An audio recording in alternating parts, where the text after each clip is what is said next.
안녕하십니까. 오늘 2022년 구성원 혁신사업 성과 발표대회 진행을 맡은 혁신단 부서장 박기영입니다. 먼저 바쁘신 와중에도 우리 대학의 혁신을 주도해 주시고 또 이렇게 성과 발표까지 준비해 주신 발표자분들, 바쁘신데도 불구하고 심사위원으로 참석해 주신 심사위원분들, 또 참석자 여러분들께 깊은 감사의 말씀 올립니다. 오늘 성과 발표대회는 2주기 대학 혁신사업 계획 수립 단계에서 혁신사업의 성과를 구성원 여러분들과 함께 확산, 공유하고자 하는 취지로 마련하게 되었습니다. 대회 시작에 앞서 세종대학교 대학혁신지원사업단 단장 김희연 단장님의 인사 말씀을 듣도록 하겠습니다. 저희 혁신사업 성과 발표대에 참가해 주신 교내 구성원 모든 분들께 감사드립니다. 사업 운영의 성과를 교내에서 공유하고 공감대를 형성하며 격려하는 즐거운 시간으로 발전하기를 기대합니다. 세종대학교 혁신사업 화이팅입니다. 네, 감사합니다. 네, 인사 말씀 감사드립니다. 지금부터 제1회 구성원 혁신사업 성과 발표대회를 시작하겠습니다. 오늘 첫 발표는 원스톱 서비스 센터의 이다혜 주임님이십니다. 이다혜 주임님은 원스톱 센터 시설 환경 구축 공사의 주제로 발표하시겠습니다. 안녕하십니까. 저는 원스톱 서비스 센터 이다혜라고 합니다. 저는 오늘 추진 배경과 추진 내용, 그다음에 추진 성과 계획, 그리고 벤치마킹 시 고려할 점에 대해서 말씀드리도록 하겠습니다. 지금 외국인 유학생은 2016년 약 1000명에서 2022년 기준 2000명, 즉 어학연 수생까지 합치면 2500명을 지금 보유하고 있고요. 저희가 2025년 3500명을 목표로 하고 있습니다. 그럼 유학생들이 많이 보유한 만큼 학생들의 만족도는 어떨까 해서 저희가 학기마다 한 번씩 외국인 유학생의 설문조사를 진행하고 있습니다. 학교 생활과 학업 지원, 학교 시설에 대한 설문조사를 진행하고 있는데요. 자, 현재 보시면은 학교 생활은 보통, 학업 지원은 만족에 속하고요. 학교 시설은 만족에서 보통에 속합니다. 그래서 지금 현재 학교에서 제공되는 2022학년도 1학기에 진행되다 보니까 코로나로 인해서 교내 활동이 지금 잘 원활하게 이루어지지 않아서 좀 아쉽다라는 평가가 있었고요. 학업 지원은 블랙보드나 여러 가지 온라인 지원 서비스를 통해서 굉장히 만족스럽다는 의견이 있었습니다. 학교 시설에 대한 만족도는 높았는데요. 학생들이 기타 의견으로 제시한 행정 지원 파트에서 공식 홈페이지가 영어가 잘 되어 있지 않다라는 의견이 있었고요. 정보를 빠르게 찾을 수 없다라는 의견이 있었고, 그리고 외국어로 소통할 수 있는 직원이 각 부서마다 부재하여 원활한 소통이 어렵다라는 의견이 있었습니다. 그래서 해당 건을 반영하여서 원스톱 센터에서는 첫 번째로 영문 홈페이지를 개설을 진행하였습니다. 영문 홈페이지 안에 있는 컨텐츠를 모두 작업을 진행하였고요. 그리고 시설면에서 원스톱 서비스를 개관을 해서 외국인 학생들이 문제가 있거나 질의사항이 있을 때 먼저 원스톱 서비스를 방문할 수 있도록 하였습니다. 자, 영문 홈페이지 먼저 보시도록 하겠습니다. 여기 보시면은 커리큘럼을 학업 생활 지원 정보 제공이 잘 되어 있어서 학생의 활동이나 시설면에서 정확한 정보를 찾아볼 수 있게 모든 내용을 최신화하고 업데이트하였습니다. 입학 쪽에서도 학생이 찾기 쉽게 잉글리시 트랙과 코리안 트랙으로 양분화하여서 학생들이 지원 단계에서부터 본인들이 원하는 방향으로 바로 찾아 들어올 수 있게끔 구축하였습니다. 저희가 시설 공사를 위해서 벤치마킹을 하였던 곳은 가천대였습니다. 가천대는 기존의 총장실 10층을 리모델링하여서 엄청나게 넓은 공간에 여기에 보시면 한 10개 정도 창고가 보이는데 언어별로 몽골, 우즈벡, 중국부터 해서 언어별로 모든 창고가 다 있어서 학생들이 문제가 있을 때 이 창고로 찾아와서 모두 상담을 하게 됩니다. 그리고 이 부분은 학생들이 활용할 수 있는 개인과 휴게 공간입니다. 지금 저희 세종대학교는 가천대를 배치마킹 하되 세종대에 맞는 지금 리모델링을 진행을 하였고요. 여기에 보시면은 글로벌 마케터들과 각 국가별 근로 학생들이 지금 자리를 배치하고 있어서 학생들의 상담 창구로 이루어지고 있고요. 오픈 공간으로 학생들의 좀 1대1 상담을 진행할 수 있는 공간을 만들었습니다. 그리고 코로나로 인해서 온라인 미팅이 많아져서 저희가 대면 미팅도 있지만 온라인 미팅을 활성화하기 위해서 온라인 회의를 지금 만들었습니다. 그럼 저희가 시설 개관 이외에도 별도로 원스톱 서비스 센터가 개설돼서 어떠한 활동들을 했냐라고 하면 저희는 크게 문화와 취업 파트를 위주로 진행을 하였습니다. 자, 여기 보시면 총 12개 활동이 문화체험 활동으로 진행이 되었고요. 2022학년도 1학기 기준으로 총 276명의 학생이 참여하였습니다. 전체 외국인 수 대비 17%가 참여하였습니다. 이런 고공활동, 탈춤, 부채 만들기, 체육활동 등이 지금 주를 이루었고요. 그리고 얼마 전에 세계푸드 페스티벌이라고 해서 혁신단에서 지원해 주신, 여기 보시면 이름이 너무 귀엽죠. 세종 미니 얼스라는 지금 프로젝트를 진행하였습니다. 그래서 각 10개국의 국가에서 참여해서 푸드 부스를 만들어서 퀴즈나 다양한 활동들을 통해서 여기 다양한 음식들을, 각국의 음식들을 체험해 볼 수 있는 문화 행사를 열었습니다. 자, 그러면 결과 보고로는 2022학년도 1학기에는 14개의 활동이 있었고 총 338명이 참가하였고요. 아무래도 2학기 때는 혁신단의 지원을 받아서 예산이 조금 더 여유롭다 보니까 18개의 활동이고 총 842명이 참가하여 약 한 250% 이상 참가가 확대되었습니다.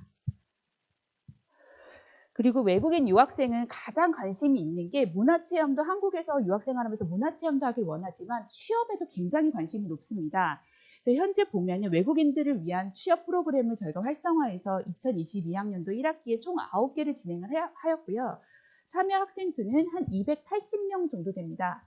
참석자 비율은 한 17%를 지금 달하고 있습니다. 저희가 외국인 학생들을 위해서 취업을 진행을 할 때 첫 번째는 이력서나 면접을 어떻게 보는지에 대한 이론 교육이 먼저 들어가고요. 그리고 외국인 학생들은 취업하기 전에 반드시 비자를 먼저 해야 됩니다. 그래서 시간제 취업 비자, 구직 비자, 그리고 취업 활동 비자를 설명회를 갖췄습니다. 그리고 실제 학생이 참여할 수 있는 취업 박람회와 기업들을 유치하여 실제 학생들이 취업할 수 있는 취업 박람회를 열었습니다. 잠깐 보시면 취업 박람회 활동들을 이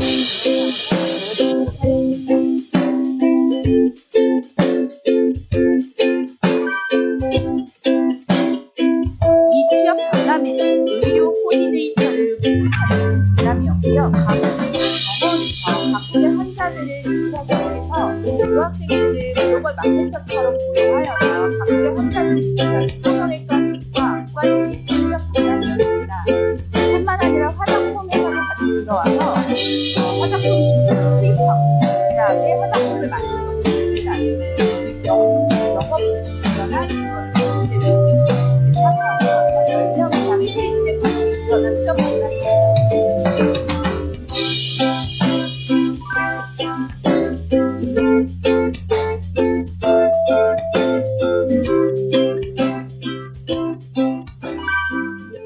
안녕하세요. 네, 안녕하세요. 네, 오늘 취업 박람회 오셔서 체험해 오셨는데 오늘 어떠셨어요? 오늘 즐겁고 재미있었어요. 어떻게 사업을 해야 하는지 아니면 인터뷰 어떻게 해야 하는지 잘 알 수 있거든요.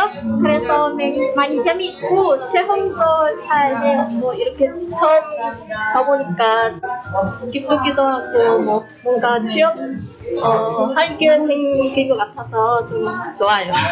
It's very interesting. I didn't know like international student can find a job and it was that easy. So I'm too lucky because there's a lot of options. It was very helpful and very useful and very informative. She took the time to explain everything I needed to know and to take my personal circumstances into consideration, and I'm very thankful.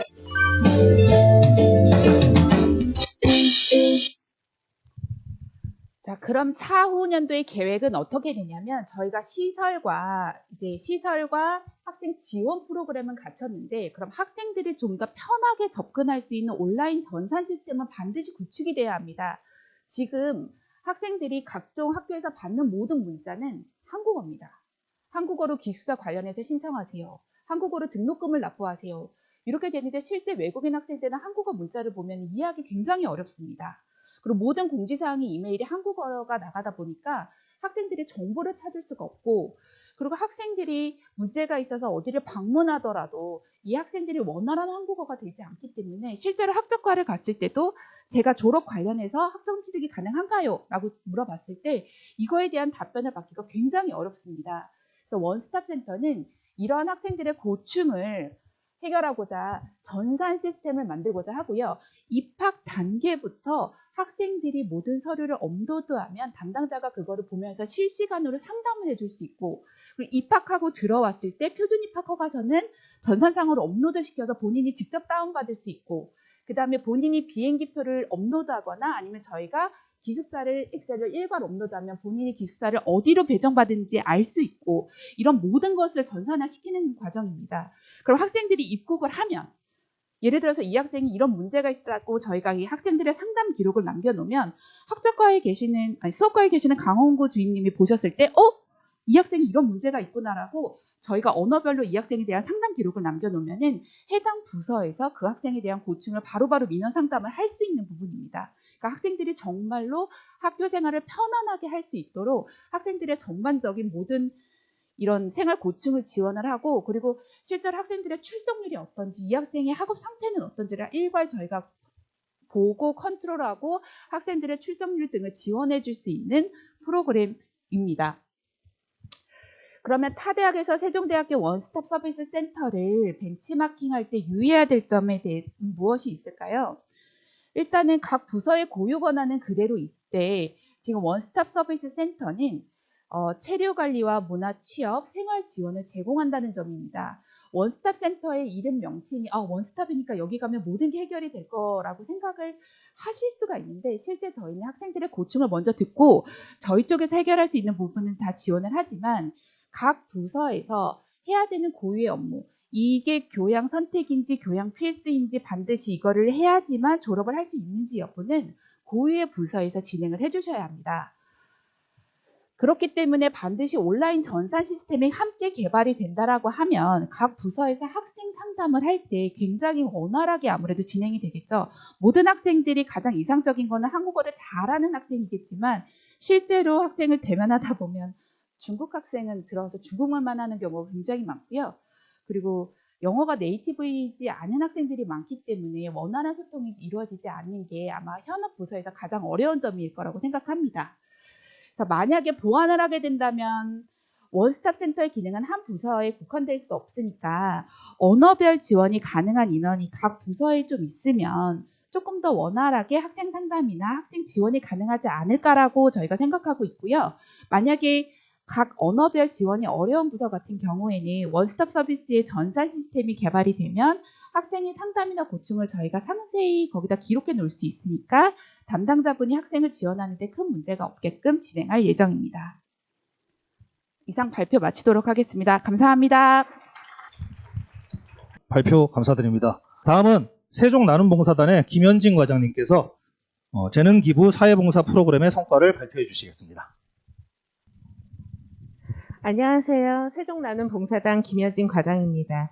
예, 오늘 이렇게 발표할 수 있는 기회를 주시고 또한 대학혁신지원사업 추진단에서 예산을 주셔서 저희가 활동할 수 있게 해주셔서 정말 감사드립니다. 저희는 재능기부 사회봉사 프로그램을 진행하고 있습니다. 자, 추진 배경, 그 다음에 추진 내용 및 실적, 추진 성과, 향후 계획, 벤치마킹 시 고려할 점에 대해서 설명드리겠습니다. 저희는 흔히 말하는 봉사활동을 하는 학생들을 저희가 운영하고 교내에서 봉사활동을 하는 그런 운영에 도움을 주는 부서라고 생각하시면 됩니다. 자, 추진 배경은 사회적 가치 실현을 위한 지역사회 및 글로벌 연대를 통한 글로컬 시민의식을 함양하고 능동적 사회 기여를 통한 지속가능 목표 SDGs를 실천하며 스스로 기획하고 실천하는 봉사를 통해 나눔을 실천하는 창의적 인재를 양성하고자 합니다. 또한 저희 교내에서 운영되는 세종사회봉사 교과목과 연계해서 교내 학생들의 봉사 참여를 유도하고 지역아동센터와 연계한 튜터링을 통해 학습 지원, 상담, 피드백을 지원하는 것을 목표로 하고 있습니다. 추진 내용 및 실적. 저희가 크게 나누면 세종 나누리, 그리고 세종 나눔 튜터링, 세종 나눔 봉사상, 봉사활동 수기 공모전, 학부 아마추어 오케스트라 지음, 세종 교수 오케스트라, 세종 나눔인 리유니언 성과 공유회가 구성되어 있습니다. 이 중에서 세종 나눔 튜터링과 학부 아마추어 오케스트라, 그리고 세종 교수 오케스트라, 세종 나눔인 리유니언은 새로 신규로 지금 프로그램을 운영하고 있습니다. 자, 추진 내용 및 실적 좀 더 구체적으로 보여드리면, 일단 세종 나누리가 저희가 운영하고 있는 프로그램의 가장 큰 부분을 차지하고 있고요. 세종 나누리 학생들을 매 학기마다 20명 정도 선발을 합니다. 그래서 그 학생들이 그 서포터즈가 되어서 교내 구성원들에게 봉사활동 프로그램을 도와주는 역할을 하고 있고요. 지난 학기 같은 경우에는 군자동 쓰담 달리기 환경 정화, 그다음 업사이클링 안마복 만들기, 에너지 빈공국 아동을 위한 태양광 랜턴 만들기, 장애 아동을 위한 캠페인 실팔찌 만들기, 어르신을 위한 수세미 만들기, 취약계층을 위한 바이러스 예방 메시지 만들기 등의 프로그램을 진행했습니다. 그리고 SDGs 활동의 경우는 앞에 저희가 표시를 해놨습니다. 자, 보시면 다들 SDGs가 뭔가 맨날 다들 궁금해 하시는데 지속 가능한 목표를 달성하기 위한 목표라고 유엔에서 발표를 했었고요. 군자동 쓰담 달리기 같은 경우에는 학생들이 달리기도 하면서 조깅도 하고 환경 정화도 활동을 하는 그런 프로그램입니다. 그리고 세종 크리에이티브 아이디어 공모작으로 당선되었던 프로그램이고요. 그다음에 SDGs 고을 11번에 해당되고 있습니다. 그래서 군자동 그리고 저희 세종 캠퍼스 어린이 대공원 일대를 조깅하면서 쓰레기 줍는 환경 정화 활동을 했습니다. 자, 업사이클링 안마복 만들기. 리사이클은 많이 들어보셨는데 업사이클 같은 경우에는 리사이클로 재활용된 것을 가지고 또 다른 완전히 새로운 물건을 만드는 것을 의미합니다. 한 단계 더 업그레이드 된 거죠. 자, SDGs 고을 12번에 해당이 되고요. 양말이 다 늘어져서 버려지게 될 때 그 버려지는 양말목을 이용해서 새롭게 만들어내는 겁니다. 그래서 안마봉을 제작해서 저희 세종대 후문에 보면 광진 노인 종합복지관이 있어요. 거기에 계신 어르신들에게 기부를 하고 있습니다. 다음은 에너지 빈곤국 아동을 위한 태양광 랜턴 만들기. 자, SDGs 고을 7번에 해당이 되고 있고요. 아직도 아프리카나 아시아에서는 빛이 없어서 공부를 하지 못하는 수많은 아동들이 있고 그 아동들을 위해서 태양광 랜턴을 조립하면 태양의 에너지를 가지고 계속 쓸 수 있도록 되어지는 랜턴입니다. 그래서 해외 저개발국 지역민 아동들에게 희망의 빛을 전달하고 에너지 빈곤에 대한 인식을 개선하기 위해서 진행되고 있습니다. 기부처는 아프리카 그리고 아시아 그리고 이 키트는 미랄복지재단에서 만들어진 그 재료를 가지고 저희가 사서 다시 다 제작을 한 다음에 미랄복지재단을 통해서 아프리카 쪽으로 보내지고 있습니다. 장애 아동을 위한 캠페인 실팔찌 만들기도 엔젤스 헤이븐과 연결해서 봉사활동 진행했고요. 자, 장애 아동의 권리를 지키기 위한 캠페인 행사에 사용되었고 장애 어린이들의 재활치료비로 후원되었습니다. 저희가 가장 많이 하는 활동 중에 하나예요. 실제로 저기 오른쪽에 보시면 남학생들도 앉아서 정말 차분하게 수세미를 많이 뜨고 있어서 나중엔 전문가들이 되는데요. 주로 광진 노인 종합복지관에 만들어진 수세미들 다 제작해서 보내드리고 있고요. 어르신들이 사용할 수 있도록 저희가 만들어서 기부하고 있습니다. 코로나19 바이러스 때문에 그 바이러스 예방을 위해서 비누 안에 메시지를 넣어서 만드는 메시지 비누를 제작해서 역시 광진 노인 종합복지관 어른들에게 수세미랑 같이 기부해서 전달해 드리는 활동을 했습니다. 학부 아마추어 오케스트라 지음은 비전공자인 학생들로 구성되어 있고요. 코로나19 상황으로 인해서 2020년 1학기까지만 활동이 되었고 중단되었다가 올해 1학기부터 재개돼서 활동을 하고 있습니다. 지역 주민을 위한 교육 및 문화 프로그램의 일환이고요. 지역 기업 및 공공기관에 대한 재능 기부 프로그램입니다. 자, 세종 나눔 튜터링은 2022년 2학기에 새로 만들어진 프로그램입니다. 자, SDGs 고을 4번에 해당이 되고요. 세종대학교 후문에서 5분 정도 걸어가면 있는 한사랑 지역 아동센터와 연결해서 하고 있습니다.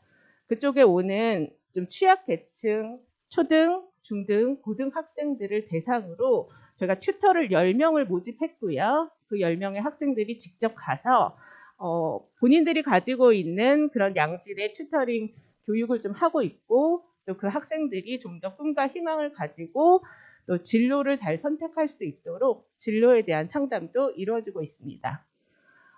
이번 학기에 총 한 316명. 그러니까 저희는 이제 봉사 활동이 몇 명이 이제 그 날짜마다 이렇게 탁탁탁 해가지고 하는 거를 카운트하기 때문에 한 316명 정도 참여한 걸로 되어 있고, 다들 잘 해서 이번에 이수증도 또 이제 나눠줄 예정입니다. 세종나눔 봉사상은 졸업하기 전에 딱 한 번만 응시를 할 수 있고요.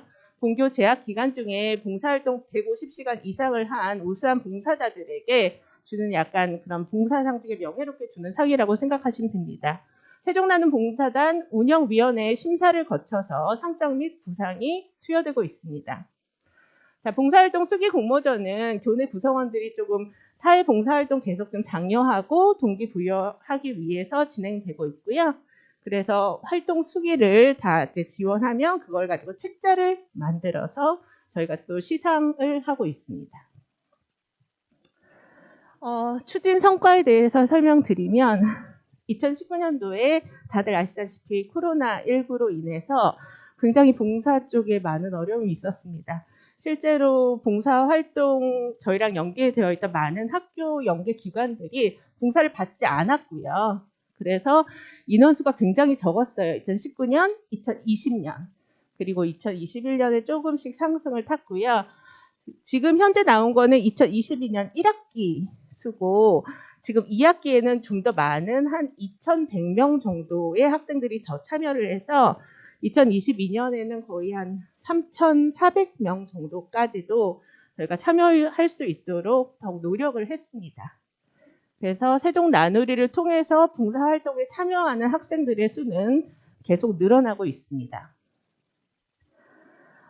추진 성과는 정성적 성과는 아까 제가 그냥 설명드린 거에 다 있어서 그냥 정량적 성과만 그냥 간략하게 말씀드리고 지나가겠습니다. 자, 쓰담 달리기는 봉사 참여 인원 144명, 활동 시간 216시간 이루어졌고요.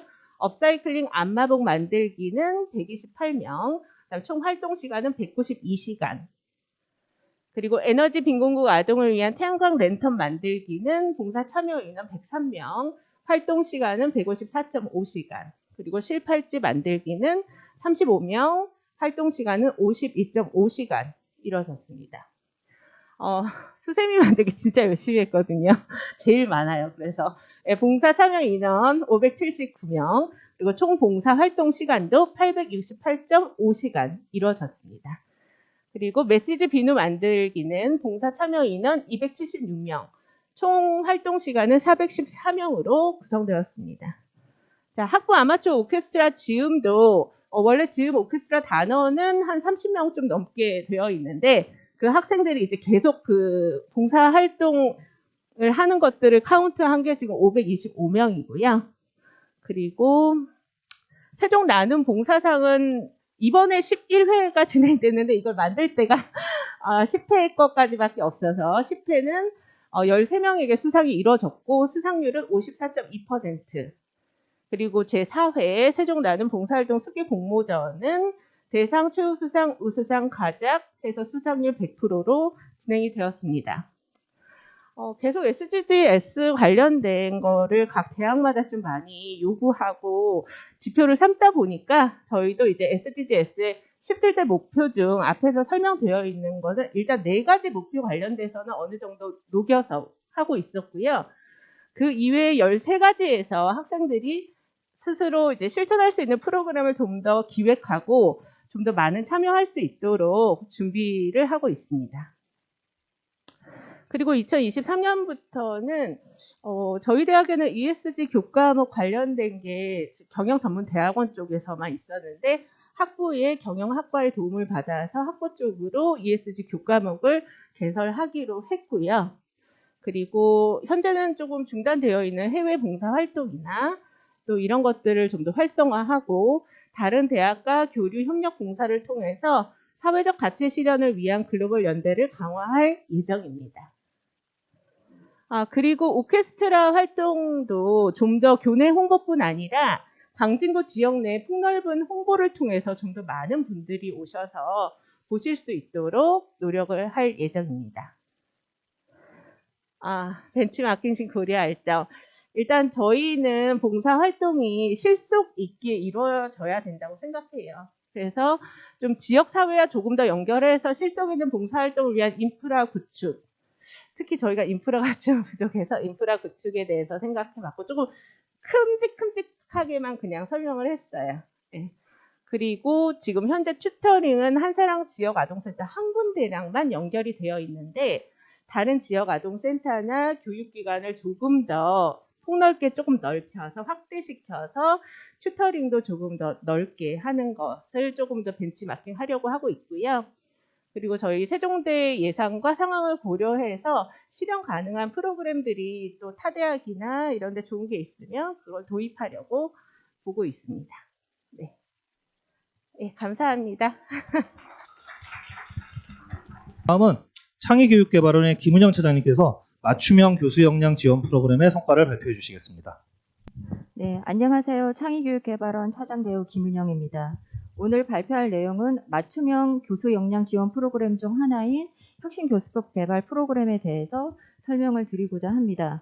참고로 저희 이제 창의교육개발원 안에는 4개 센터가 있는데 총 30여 개 프로그램을 운영을 하고 있고요. 이 사업 자체가 전부 그 혁신사업단 사업비를 지원을 받아서 지금 운영을 하고 있습니다. 지금 목차는 추진 배경, 추진 내용 및 실적, 추진 성과, 향후 계획, 벤치마킹 시 고려할 점에 대해서 진행을 할 거고요. 혁신교수법이 나오게 된 그 배경을 설명을 드리자면 예전에는 일방적인 그 교수자가 이제 학습자에게 이론을 전달하는 방식이었다라고 하면 요즘 트렌드가 학습자 중심의 수업 방식으로 변화를 하고 있습니다. 그래서 이제 교수님들이 혁신교수법을 적용을 하시고자 하시고 저희 학교에서는 교수학습지원센터에서 이런 교수님들을 지원을 하기 위해서 지금 이 혁신교수법 개발 프로그램을 진행을 하게 되었습니다. 추진 내용 및 실적은 슬라이드에 보시면 상세하게 나와 있습니다. 이거를 다 설명을 드리진 않고 간략하게 소개를 드리자면 매 학기 강의 개설 계획을 할 시점에 교수자들이 기존의 이론으로 수업을 하고 있던 그 수업을 혁신교수법을 적용을 해서 수업을 진행을 하고 싶다고 하시면 교수학습개발센터로 신청서를 제출을 하시게 됩니다. 그러면 이제 그 교수법에 이 타당한지 이 교과목에 적용을 할 수 있는지를 선정위원회에서 선정을 한 다음에 선정된 교과목에 대해서 교수학습개발센터에서 개발 및 지원을 하게 됩니다. 그러니까 교수님들이 이 이제 교수법이 생소하시기 때문에 전문 컨설턴트를 저희가 붙여서 컨설팅을 받으시고 그리고 수업 계획서를 어떻게 작성을 하시고 프로젝트를 어떻게 내시는지까지 저희가 다 컨설팅을 해주고 있습니다. 그렇게 해서 한 학기 이제 수업을 다 운영을 하시고 나면 결과 보고서를 제출을 하시게 되고요. 혁신교수법 공유 성과 공유회를 통해서 타 교수님들의 우수 사례를 접하게 되시고 그거를 또 이제 활용하셔서 다음 교과목을 개설하실 때 반영해서 다음 학기를 또 준비하시게 됩니다. 물론 이제 학생들도 이 교수법이 처음이기 때문에 학생들을 대상으로 하는 오리엔테이션도 진행을 하고 있습니다. 네, 추진 성과는 정량적 성과와 정성적 성과로 나눌 수 있는데요. 저희 내부에서 이제 정량적 성과로 잡은 목표가 교원 참여율, 혁신교수법 만족도, 혁신교수법 성과 공유 참여자 수, 혁신교수법 교과목 수로 이렇게 정했고요. 교원 참여율은 작년 기준으로 해서 90% 이상만 달성을 하면 좋겠다라고 해서 저희가 목표값을 잡았는데 올해 초과 달성을 했고 혁신 교수법 만족도에 있어서는 참여 교수자의 만족도도 중요하지만 그 수업을 들은 학생들의 만족도도 중요합니다. 그래서 참여 교수자 만족도와 수강자 만족도의 평균값을 내서 저희가 지금 4.3으로 목표값을 달성을 했습니다. 그리고 지금 2학기가 진행되고 있기 때문에 성과 공유 참여자 수는 1학기 기준이고 전년도에 비해서 지금 이것도 한 2배 이상으로 오셔가지고 이것도 초과 달성을 한 상태입니다. 혁신교수법 교과목 수는 전년도 86개 과목이었는데 올해는 96개 과목으로 이것도 100% 이상 초과 달성을 한 상태입니다. 정성적 성과에 있어서는 이 혁신교수법을 도입을 하고 나니까 대학 수업의 질이 향상됐다. 그리고 학습자 입장에서는 기존의 이론 수업을 단순히 듣기만 하다가 스스로 문제 해결을 하고 그리고 팀원들 간의 의사소통도 할 수 있고 협력력이 높여서 수업 만족도가 이론 수업에 비해서 많이 향상됐다는 의견을 주셨습니다. 만족도 조사 결과를 보면 이제 수업 학생 만족도 조사에서 4.5점 만점에 4.11 정도 나왔고요. 지금 PBL이 4.11, FL이 4.34로 높은 만족도가 나왔습니다. 학생들이 설문조사를 했을 때 좋았던 점과 어려웠던 점을 기술을 해주셨는데 대부분은 문제 해결 능력이 향상됐다. 그리고 직접 참여하는 과정을 통해서 기억이 더 오래 남는다. 이런 내용을 주셨고 수업 집중도를 높이고 배운 내용을 더 한 번 더 복기하는 효과가 있었다고 의견을 주셨습니다. 어려웠던 점은 단순히 이론 수업에서는 편하게 가서 수업을 듣기만 했었는데 이거는 직접 참여를 하다 보니까 타 과목에 비해 소요되는 시간이 많았다. 그리고 이런 수업 방식이 낯설었다라는 의견이 있었고요. 그 팀원들 간의 의사소통이 잘 되지 않았을 때는 수업하기가 힘들었다는 의견을 주셨습니다. 그 다음에 다른 이제 의견 및 제안 사항으로는 팀원 구성 시 학생 수준에 따른 인원 구성이 필요하다라는 의견과 교수자가 적절한 분위기를 유도를 해주는 것 필요하다라는 그런 의견도 주셨습니다. 추진 성과에 있어서 혁신교수법 최종 성과 공유회 때 참석하셨던 교수자들이 총 42명이셨는데 설문에 응답하신 분은 27명으로 5점 만점에 4.7의 만족도를 보였습니다. 교수자 입장에서도 PBL과 FL 수업에 대한 이해도가 높아졌다고 4.7로 응답을 하셨고 공유회의 내용도 도움이 될 것 같다고 응답을 또 해주셨습니다. 향후 계획은 저희가 이제 혁신교수법 수업 확대를 위해서 관련 부서 회의를 22년 11월 15일에 진행을 했었고요. 이거는 이제 발표 자료를 준비했을 당시의 자료이고 지금 이게 이제 상당히 진척이 돼서 현재는 이 방안 1, 2, 3, 4가 거의 다 수용이 된 상태입니다. 그래서 2023년도 1학기 수업부터는 지금 이 방안대로 지금 운영할 계획입니다. 벤치마킹 시 고려할 점은 이제 저희 내부의 벤치마킹을 타대학 벤치마킹이라기보다는 타대학이 저희 대학을 벤치마킹 할 때 고려해야 될 점에 주안을 두고 제가 기술을 해보았는데요.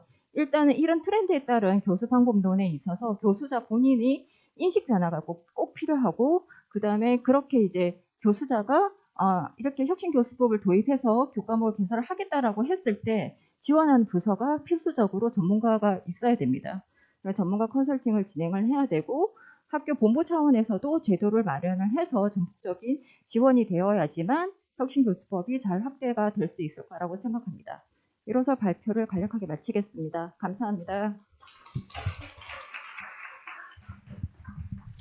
네, 다음은 학생 아마추어 오케스트라의 윤현은 학생이 대학혁신단 사업 지원을 통한 지역사회 문화공연 활성화의 성과를 발표해 주시겠습니다. 안녕하세요. 저는 세종대학교 아마추어 학생 오케스트라 지음의 발표를 맡은 학생 대표자 윤현은이라고 합니다. 네, 그럼 대학혁신단 사업을 통해 지역사회 문화 공연을 활성화시킨 주제에 관해 발표 시작하도록 하겠습니다. 저희 지음은 2012년 4월 13일 신구 전 총장님의 주도하에 비전공자 학생들로 구성된 학생지원처 소속 단체로 창단되었습니다.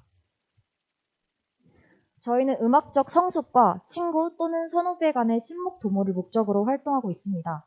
이를 위해 여러 행사 축하 연주나 다양한 봉사활동을 통해서 세종대학교와 지역사회의 나눔을 실천하고자 노력하고 있습니다.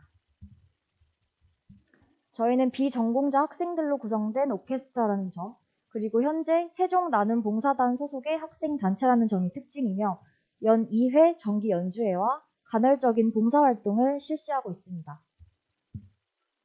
그래프를 보시면 서울 소재 대학교 37곳 중에서 대학 아마추어 오케스트라 연합에 가입하고 있는 학생 오케스트라가 29곳에 존립하고 있습니다. 이는 과반이 훌쩍 넘기는 수이며 학생 오케스트라라는 단체가 새로운 도전이라기보다는 이미 검증이 완료된 활동임을 확인하실 수 있습니다. 저희는 설립 취지에 맞추어서 매년 지역사회 문화 공연을 정기적으로 진행하고 있습니다. 우측의 표는 1년의 대략적인 활동 사항입니다. 먼저 저희는 매 학기 초마다 정기 연주회를 개최하고 있고 단원들의 화합 도모와 집중 연습을 위해서 정기적인 연습과 음악 캠프를 함께 진행하고 있습니다. 또한 열심히 참여한 단원들을 위한 장학 제도도 마련되어 있습니다. 다음은 지음의 창단해인 2012년부터 올해 2022년까지의 운영 실적입니다. 코로나로 인해 2020년과 2021년에는 모든 활동이 중단되었지만 2012년부터 2019년 그리고 올해 2022년까지는 계속 지속적으로 정기 연주회와 연주 봉사 활동을 이어왔음을 확인하실 수 있습니다. 다음으로는 혁신단 지원을 통해 저희가 이뤄낸 성과입니다. 먼저 의자와 같은 기자재를 구비할 수 있게 되어 최대 45명의 단원이 한꺼번에 연습을 할 수 있게 되었습니다. 이로 인해 연주의 질이 크게 향상되었습니다. 다음으로는 집중 연습 기간 음악 캠프에 관련된 성과입니다. 이전 음악 캠프는 음악 연습 목적이 아닌 교회 수련원에서 진행되어 연습에 차질이 생기는 경우가 많았습니다. 그러나 혁신단의 지원 이후에는 전체 합주실이 구비되어 있는 장소에서 연습이 가능해졌고 이로 인해 연습의 질이 크게 향상되었습니다. 다음으로는 올해 9월 정기 연주회와 관련된 성과입니다. 코로나 이후 정단원의 수가 2배 가까이 증가하였으며 1년 이상 장기간 활동하는 단원의 수도 크게 증가했습니다. 특히 혁신단의 지원 이후 2019년 정기 연주회에 비해 프로 객원을 더욱 많이 섭외할 수 있게 되어 2022년 정기 연주회에는 오케스트라 풀 편성에 준하는 연주 구성이 가능해졌습니다. 이에 따라 연주의 질과 완성도가 크게 향상되었습니다. 다음으로는 지음의 향후 계획을 개괄적으로 작성해 보았는데요. 저희는 지음 설립 취지에 맞추어서 매년 지역사회 문화 공연을 정기적으로 실시하기 위해 봉사활동 참여 횟수를 늘릴 예정입니다. 구체적인 내용은 다음 슬라이드부터 같이 보시겠습니다. 첫 번째로는 지역 주민을 위한 교육 및 문화 프로그램 운영으로 2015년에 중단되었던 한사랑 지역 아동센터 정기 봉사를 다시 추진하고자 합니다. 아이들에게 악기를 가르쳐주는 재능기부 봉사활동을 진행함으로써 음악적 소통을 통한 배려와 나눔을 실천하고 이로 인해 지역사회에 긍정적으로 기여할 수 있을 것입니다. 두 번째는 지역 기업 및 공공기관에 대한 재능기부 프로그램입니다. 건국대학교 병원에서 진행하는 정오회 음악회 연주 봉사는 이미 올해 12월 1일에도 한번 진행한 바 있으며 저희는 이 횟수를 학기당 2번으로 증편하고자 합니다. 이 봉사활동을 통해 세종대학교에 대한 긍정적인 이미지 창출 및 지음 홍보가 가능해지고 앙상블 연주를 통해서 단원들의 연주 완성도와 단합력을 크게 향상시킬 수 있을 것입니다.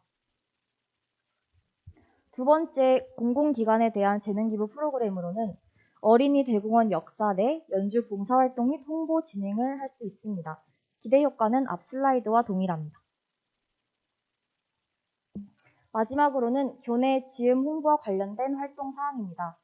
애지연과 같은 교내 특정 장소에서 다양한 연주를 진행하여 교내 구성원들에게 지음을 직간접적으로 홍보하고 즐거운 대학 캠퍼스 분위기 조성을 목표로 활동을 진행하고자 합니다. 저희 지음은 창단 때부터 현재까지 10년 동안 근속하신 프로 지휘자님과 함께 현재도 계속 연습을 진행해오고 있습니다. 또한 학기당 10번이라는 연습 횟수는 타 대학에 비해 굉장히 많은 수준에 해당합니다. 이렇듯 프로 지휘자님과의 호흡과 협조는 타 대학에 비해 높은 수준이긴 편이기에 타 대학에서 벤치마킹 시 고려해야 할 점이라고 생각합니다. 또한 대양홀, 관계토관, 대양 AI 센터와 같이 전체 연습실 및 연주회 장소가 구비되어 있습니다. 또한 장소 제공에 큰 무리가 없다는 점은 타 대학과의 차이점에 해당하므로 벤치마킹 시 고려해야 할 점이라고 생각합니다. 네, 그럼 이상으로 발표를 마치겠습니다. 감사합니다. 다음은 창업지원단의 김근선 선생님께서 현장 수요 중심 창업 생태계 조성의 성과를 발표해 주시겠습니다. 안녕하십니까. 현장 수요 중심 창업 생태계 조성의 성과를 보고할 창업지원단의 김금선입니다. 감사합니다. 네, 목차는 동일할 것 같아서 생략하고 넘어가겠습니다. 추진 배경을 말씀드리겠습니다. 저희 창업지원단에서 수행하는 교과 및 비교과 프로그램은 유망한 창업 아이템을 보유한 예비 창업자를 발굴하고 경쟁력 있는 기업으로 육성하기 위해 기획되었습니다. 이를 위해서 창업에 필요한 교육과 전문가 멘토링을 지원함으로써 창업 역량을 강화하고자 합니다. 둘째, 성공하는 학생 창업자를 위한 최적의 창업 생태계를 조성하고자 합니다. 성장 단계별 맞춤형 프로그램을 기획해서 학생들에게 다양한 경험과 창업의 기회를 제공하고 교육과 정신을 함양하고자 합니다.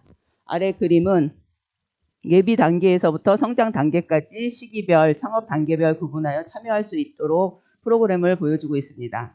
간단히 설명을 드리면 예비 단계에서는 창업에 관심 있는 학생들에게 창업에 대한 기초 교육을 제공하는 단계이고 1단계, 2단계는 아이템을 선정하고 구체화를 할 수 있는 창업 교육은 물론 전문가 멘토링 및 발표 평가 등이 포함된 비교과 프로그램을 통해서 창업 역량을 강화할 수 있도록 마련했습니다. 3단계에서는 실제 사업화에 필요한 정부 지원 사업에 선정될 수 있도록 지원하고 교내 입주 공간을 제공하며 창업 지원 장학금을 지원하고 있습니다. 마지막으로 성장 단계에서는 분야별 전문가와의 1:1 심층 상담을 진행하고 있습니다. 이게 올해 이제 저희 창업지원단에서 2022년에 수행한 비교과 프로그램을 단계별로 도식하였습니다. 본 자료를 작성한 11월 30일 현재를 기준으로 해서 총 15개 프로그램 중에서 12개를 완료하였고요.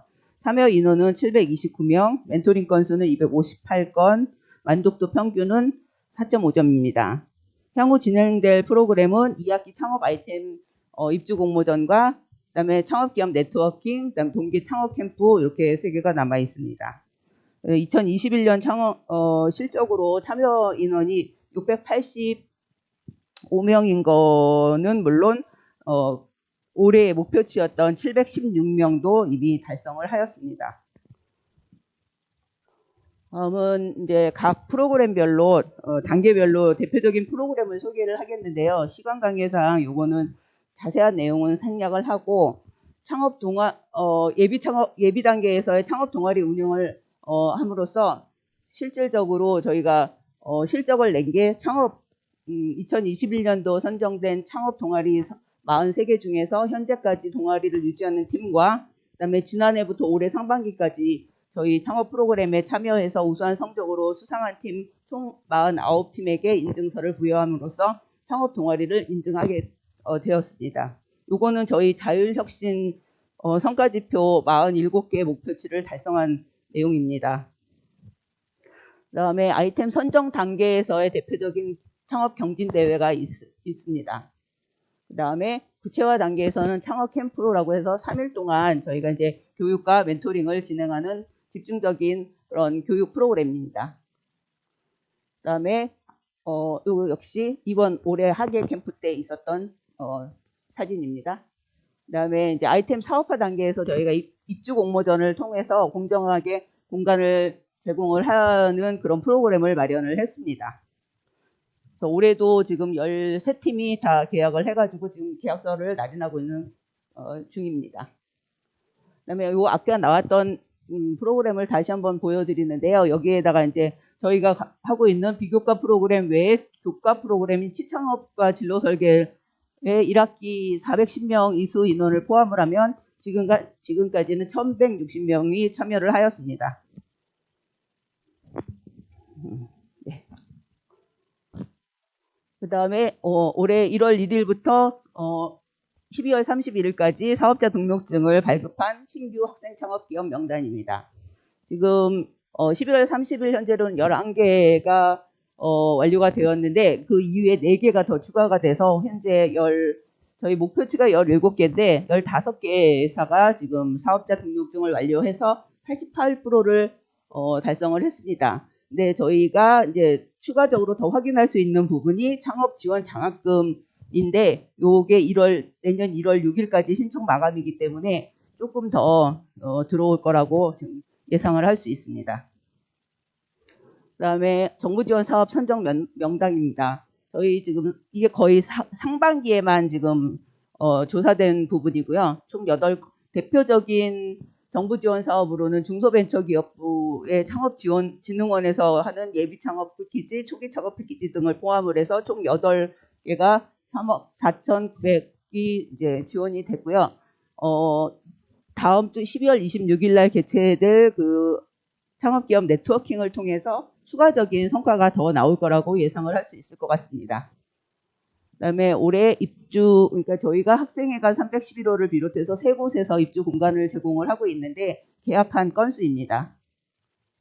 그다음에 향후 계획으로는 비교과 프로그램 참여율을 제고를 하고 신규 학생 창업가를 발굴을 해서 성공하는 창업기업을 지속적으로 육성하고자 합니다.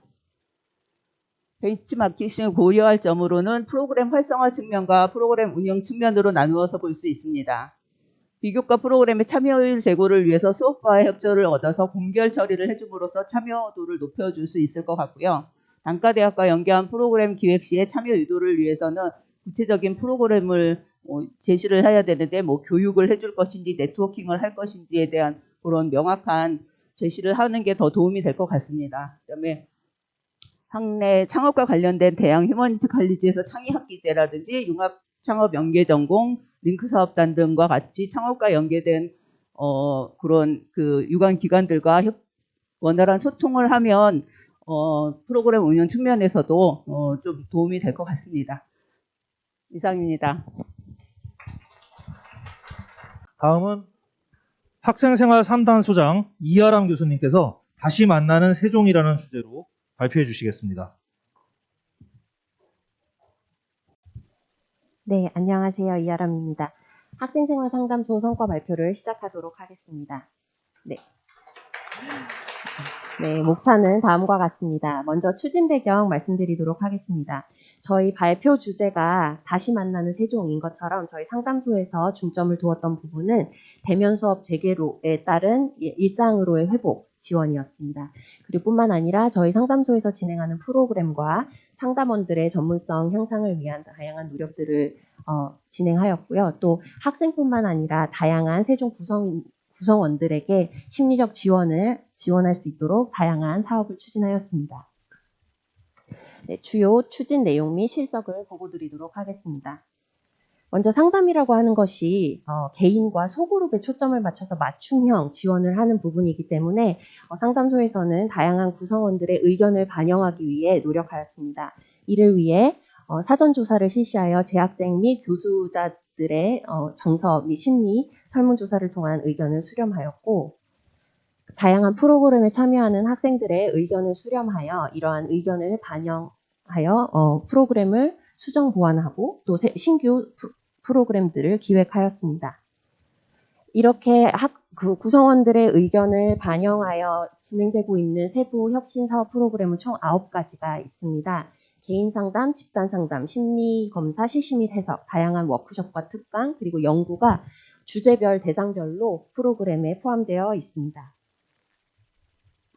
관련하여 추진 내용을 보고드리도록 하겠습니다. 먼저 앞서 말씀드린 바와 같이 포스트 코로나 시대의 일상으로의 회복 지원을 위한 다양한 프로그램들이 아래와 같이 진행이 되었습니다. 또 상담소에서 중점을 두었던 부분은 고위험군 학생에 대한 지원 부분이었는데요. 이를 위해서 정신건강 전문기관과 MOU를 구축하였고 지도교수님들 상담을 지원하기 위해 학생상담 가이드 워크숍을 진행하였으며 상담원들의 위기 대응 역량 강화를 위한 교육을 실시하였습니다. 또한 이태원 참사 발생 당시에는 긴급하게 재난 스트레스 집단 상담을 운영하여 위기에 대응하였습니다. 죄송합니다. 네, 그리고 마지막으로는 다양한 세종 구성원들에게 심리 지원을 하기 위해 다가가는 상담실, 세종 패밀리 케어 프로그램, 그리고 마음건강 캠페인 등을 진행하였습니다. 다음으로는 추진 성과 부분입니다. 지금 보고 계신 자료에는 주요 프로그램에 대한 주요 실적들이 나와 있습니다. 상담소의 성과는 크게 참여 인원, 그리고 개입 건수, 만족도로 구성이 되고 있습니다. 해당 자료에는 나와 있지 않지만 12월 현재까지 진행된 상담소 전체 성과를 보고 드리면 2021년에는 3,593명이었던 참여 인원이 2022년에는 4,215명으로 117.3% 상승하였고 전년도 6,857건이었던 개입 건수는 올해 7,964건으로 116.1% 상승하였습니다. 2월까지 프로그램이 지속된다는 것을 고려하면 이러한 실적은 추후 상승될 것으로 예상이 됩니다. 만족도는 전체적으로 4.4에서 4.8로 분포되어 있습니다. 프로그램별 구체적인 내용은 해당 자료를 참고해 주시면 좋을 것 같습니다. 저는 주요 내용만 보고 드리도록 하겠습니다. 세종인의 자아찾기는 심리검사, 실시 및 해석하는 프로그램이었는데요. 학생들의 의견을 반영해서 검사 개수가 증가하면 그만큼 해석 시간을 좀 조율을 해서 만족도 향상을 도모하였습니다. 엔데믹 심리상담 지원은 진행 내용은 다음과 같습니다. 다음으로 다가가는 상담실입니다. 사회적 거리두기로 인해 고립되어 있던 학생들의 관계 개선을 위하여 교내외 친구들과 가족들에게 감사의 마음을 표현하는 감사 선물 보내기 활동을 실시하였고 만족도는 4.8점을 달성하였습니다. 다음은 마음 건강 캠페인입니다. 11월에 학생회관 앞에 잔디마당에서 진행이 되었고요. 이태원 참사로 인해 그 축제가 취소되고 또 이제 기말 과제들이 몰려오는 시기였기 때문에 학생들과 교직원들의 스트레스 관리를 위하여 스트레스 자가 검진 그리고 스트레스 완화를 위한 활동, 붕어빵 행사까지 함께 진행을 하였습니다. 마지막으로 주요 보고 드릴 내용은 SFC 프로그램인데요. 그 SFC 프로그램의 일환으로 지도교수 상담 지원을 위하여 학생 상담 가이드북을 제작하여 배포하였고 관련 워크숍을 진행하였습니다. 그 외에 12월 중에는 심리 워크숍과 집단 상담 등을 진행하였습니다. 네, 향후 계획입니다. 현재 상담소에서는 진행하고 있는 프로그램을 유지하되 그 주제와 대상을 다양화하기 위한 노력을 추진할 계획입니다. 또한 고위험군 학생들 지원을 지속하기 위해 지역사회와 정신건강 지원 연계 체계를 구축할 예정입니다. 또한 보다 체계적으로 프로그램의 효과성 검증을 하기 위한 방안을 마련할 예정입니다. 벤치마킹시 고려할 점으로는 두 가지를 뽑아보았습니다. 먼저 첫 번째는 원활한 프로그램 운영을 위한 부서 간 긴밀한 협력입니다. 2022년에도 그랬지만 특히 위기 학생들 지원을 위해서 위기 학생 개입 방안에 대한 자문과 상담 연계를 진행하였던 바 있습니다. 앞으로도 이러한 협력 체계를 유지할 예정입니다. 또한 앞서 보고드린 바와 같이 상담소 자체 수요 조사를 지속적으로 실시해서 구성원들의 의견을 반영하고자 노력을 해왔고 앞으로도 이러한 노력을 지속해서 보다 많은 구성원들에게 심리상담 지원을 제공하도록 노력하겠습니다. 이상입니다. 감사합니다. 네, 다음은 취업지원처의 육효구 부장님께서 학생 경력 개발 시스템 고도화를 통한 취업 매칭 활성화 성과를 발표해 주시겠습니다. 안녕하세요. 취업지원처 육효구 부장입니다. 제가 설명드릴 사항은 학생 경력 개발 시스템 고도화를 통한 취업 매칭 활성화입니다. 추진 배경부터 실적, 향후 계획 순으로 발표드리겠습니다. 학생들은 추천 채용을 대해서 학교에 대해서 학생들에게 맞지 않은 기업을 소개하고 기업은 자격이 많이 부족한 학생들을 추천한다고 합니다. 이에 저희가 학생 경력 개발 시스템 고도화를 통해 그 학생들에게는 1:1 맞춤형 기업을, 기업에게는 적합한 인재를 추천하고자 고도화를 추진하게 되었습니다. 학생들에게는 학교 추천 채용은 좋지 않은 기업, 잘못된 정보, 불필요한 정보를 제공하고 있다는 편견이 있습니다. 이에 고도화를 통해 학생에게는 기업 분석을 통한 1:1 맞춤 정보와 동기부여가 될 정보, 즉 가점, 선배들의 취업 현황 등을 제공하였습니다. 또한 기업에게는 기업과 동떨어진 학생들을 추천하고 추천 채용에 대한 지원이 없다고 많은 지적들이 있었습니다. 이에 기업 채용 니즈에 맞는 학생들을 추천하기 위한 개별 상담과 직무 능력을 파악하여 적합한 인재를 추천할 수 있도록 시스템을 고도화하였습니다. 실제 고도화 내용을 보시면 기존의 단순한 추천 채용 공지사항을 각종 추천 채용 정보들을 확인할 수 있는 탭을 보시는 것처럼 활성화해서 정보의 접근성을 높였습니다. 또한 기존 시스템에서 공고 제목만으로 확인했던 그 제한된 정보를 보다 많은 다양한 정보, 기업 규모라든지 전공이라든지 마감 일정 등 확인할 수 있도록 고도화를 구성하였습니다. 다음은 학생 입장에서는 학생 본인이 추천 지원 현황을 한눈에 확인하고 관리할 수 있도록 화면을 구성해서 학생들의 편의성을 도모하였습니다. 두 번째로 학생들이 제일 궁금해하고 있는 기업 정보, 규모라든지 연봉이라든지 특히 동문 취업 현황 등을 상세하게 확인할 수 있도록 하여 학생 본인에게 가장 적합한 직업을 검색할 수 있도록 하였습니다. 이에 앞서 설명드린 것처럼 고도화를 통해 추천 채용에 대한 이미지 제고, 학생 일대 매칭, 각종 정보를 제공함으로써 그 추천 채용 조회수는 작년 대비 360건, 상담은 138건이 증가하였습니다. 그리고 제일 중요한 합격률을 보시는 거는 보면 2021년 대비 서류 합격률은 24.7%, 면접 전형은 24.8%, 최종 합격 학생 수는 195%가 증가한 32명이 증가했습니다. 이 기준은 2월이 아니라 현재 12월까지의 기준으로 말씀드린 사항입니다. 지금 보시는 화면은 학생과 기업에서 보내준 감사의 이메일입니다. 학생들은 정보의 각종 유용한 정보를 지속적으로 제공하고 관리해 줬다는 고마움의 표시고요. 또 기업은 좋은 인재를 추천해 줬다는 감사의 글이 되겠습니다. 따라서 향후 고도화가 완료된 학생 경력 개발 시스템의 안정적인 정착을 위해 교수님과 학생, 기업에 대한 매뉴얼을 제작해서 그 경력 개발 시스템 활성화를 할 예정입니다. 또한 그 학생 경력 개발 시스템은 교수, 취업 지원처, 기업과의 통합 연계를 통해 학생들에게는 좋은 기업을, 기업에게는 니즈에 맞는 학생을 추천하는 원스톱 서비스 체계를 구축할 예정입니다. 하지만 학생 경력 개발 시스템의 제일 중요한 것은 학생들과 기업 정보의 정확성입니다. 지금 보시는 것처럼 탭에 얼마만큼 정확한 정보를 입력하는지가 이 사업의 중요한 키가 될 것입니다. 보시는 것처럼 정보가 정확하게 전달된다면 오른쪽에 보시는 화면처럼 많은 정보를 활용해서 좋은 학생 경력 개발 시스템을 운영할 수가 있습니다. 감사합니다. 예, 다음은 학술정보원 문성철 주임님이 학술정보원 서비스 고도화 성과를 발표해 주시겠습니다. 네, 안녕하십니까. 학술정보원의 전자정보과에 근무하고 있는 문성철 주임입니다. 저는 학술정보원 서비스 고도화에 대한 서비스 세부 과제를 가지고 설명을 드리도록 하겠습니다. 추진 배경, 실적, 성과, 계획, 그 다음에 벤치 마킹식 고찰점들을 순서로 발표를 드리겠습니다. 저희는 이제 세 가지 프로그램을 가지고 설명을 좀 드리도록 하겠습니다.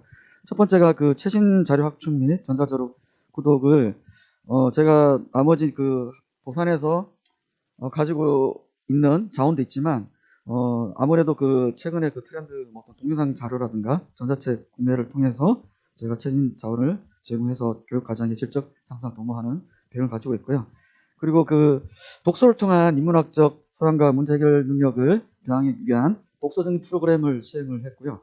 그리고 제가 가지고 있는 어떤 자원이 도산에서 가지고 있다고 하면 아무래도 그 일부 이용자들만 누리는 서비스에서 더 나아가서 또 그리고 또 낮은 인지도를 개선하기 위해서 학술 정보의 어떤 홍보 마케팅을 강화하는데 초점을 해서 프로그램을 진행했습니다. 우선 그 첫 번째 최신 자료 학점인 전자자료 구독을 보시면 1원인 구독 자원들을 한 4가지 정도 저희가 그 4,300만 정도 예산을 가지고 구독을 했고요. 전자책은 국내 전자책 한 1,000권, 해외 전자책 한 3,500권 해서 총 한 4,600권 정도 구매를 했습니다. 아래 보이는 사진은 제가 이제 별도 어떤 사이트를 통해서 서비스하고 있는 화면을 보시고 계십니다. 그리고 그 독서 프로그램 증진 프로그램 중에 저희가 매년 그래도 독서 경시대회가 매년 한 4차례 정도 진행을 좀 하고 있는데 그 작년에는 코로나 때문에 웨비나를 통해서 한 3차례 정도만 진행했습니다. 올해 같은 경우는 대면을 통해서 총 4회 진행을 했고요. 인원은 한 1,625명이 참여를 했고 예산 한 9천만 원 정도 소요를 했습니다. 그리고 그 독서 어떤 그 활성화를 위해서 제가 그 저희 학술 홈페이지 상에서 서평 달기 캠페인을 한번 이벤트를 한번 진행을 했었는데요. 이 부분은 조금 이제 학생들이 이제 2편, 그러니까 최소화 그래도 좀 약간 질적이 높이기 위해서 2편 정도를 하다 보니까 좀 약간 참여도 좀 떨어졌던 것 같고요. 그리고 그 팀별로 이렇게 이루어서 독서를 이제 책을 하나 선정을 해서 학생들이 이제 전자책을 읽고 릴레이 방식으로 하는 어떤 독서 릴레이도 제가 신규로 발굴을 해서 어떤 진행을 해봤습니다. 이 부분은 한 20개 팀이 한 74명 정도가 참여를 했습니다.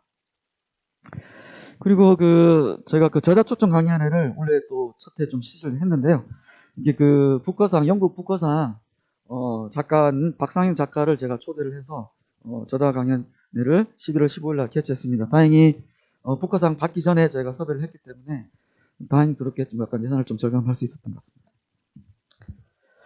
그리고 그 제가 이용 활성화하고 이제 인프라를 또 구축을 하고 홍보 마케팅을 좀 강화하기 위해서 제가 그 올 초 한 3월 달 경에 학점버스라고 해서 메타버스 플랫폼을 자체에 좀 제작을 해서 구축을 했습니다. 그래서 또 많이 그 홍보도 하고 이용을 많이 체험을 하기 위해서 제가 오픈 이벤트하고 투어 인증샷 이벤트를 좀 했으나 이 부분도 조금 아무래도 여러 가지 좀 이렇게 뭐 미션을 수행하고 이런 부분들이 많다 보니까 처음에 참여자는 조금 56명 정도 참여했던 걸로 보여집니다. 그리고 저희 학술정보원에도 여러 가지 시설들이 있기 때문에 각각 시설에 대한 이용을 하는 어떤 스탬프 투어도 진행을 했습니다. 이건 선착순에서 한 120명이 전체적으로 다 참여를 해서 진행을 했습니다. 그리고 이제 올 초에도 저희가 그 SNS 어떤 그런 것들을 좀 활성화 좀 시켜서 해서 인스타그램도 제가 개설을 해서 진행을 했고요. 그래서 인스타그램과 그다음 학생버스 의견 보내기 이벤트를 동시에 좀 실시를 해서 제가 한 50명 정도 선발했는 이제 가지고 했는데 그래도 한 20명 8명이 참여해줘서 진행을 했고요. 그리고 이제 학생버스를 또 여러 가지 또 약간 재미있게 진행하기 위해서 그 학생버스 안에서 이제 어떤 그 비밀찾기, 비밀의 어떤 책을 제가 하나 선정을 해서 또 숨겨놨습니다. 서가에 숨겨놔서 그런 걸 찾으면 그다음에 인스타 그 DM으로 연락받으면 제가 진행을 했는데 이 부분도 이제 한 대부분 많이 참석을 했습니다. 그래서 성과를 보면 이제 아무래도 그 동영상 강좌가 아무래도 전년 대비 한 11.7% 인상을 증가를 했고요. 전자책은 그래도 좀 약간 건수가 그렇게 제가 생각보다 많이 구매를 안 했기 때문에 4.6% 정도의 증가를 보였고요. 독서 프로그램 같은 경우는 아무래도 그 뭐 코로나도 있었다라고 하지만 그래도 대출자 수가 작년 대비 한 30% 증가를 했고요. 대출 건수도 한 20% 정도 증가를 했습니다. 이거는 이제 제가 독서 프로그램 어떤 이벤트라든가 이런 것들을 계속 진행하다 보니까 상승했다라고 볼 수 있겠습니다.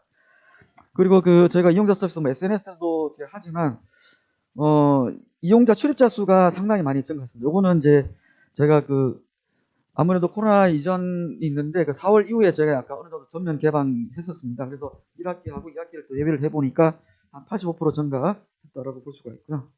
그래서 나머지 어떤 그 저희 메타버스라든가 뭐 학점버스 그다음에 인스타그램 그 팔로우 이벤트를 개최함으로써 제가 여러 가지 홍보 채널을 강화했기 때문에 이용 활성화했게 했다라고 볼 수 있겠습니다. 그래서 제가 향후 계획으로는 이제 자료 이용 만족도 조사를 좀 해서 이제 학생들이 또 원하는, 이용자가 원하는 그런 최신 자료를 계속 구입할 예정이고요. 그다음에 이러닝 그 콘텐츠를 활성화해서는 어떤 여러 가지 제가 자체적으로 뭐 예산을 많이 쓸 수는 없으니까 제가 구독하고 있는 어떤 자원의 어떤 업체들, 제공업체의 어떤 협조를 통해서 지속적인 홍보를 이벤트 개발을 좀 할 예정입니다. 그리고 독서 프로그램 증진 같은 경우에는 이제 당연히 이제 많이 이용하겠지만 그래도 이제 저희가 어떤 성과 분석을 좀 한번 통해서 이제 독서 프로그램 어떤 정리 프로그램인데 저희가 진행하는 거 말고 타 학교 사례도 좀 해서 조사를 해서 더 개발할 예정입니다.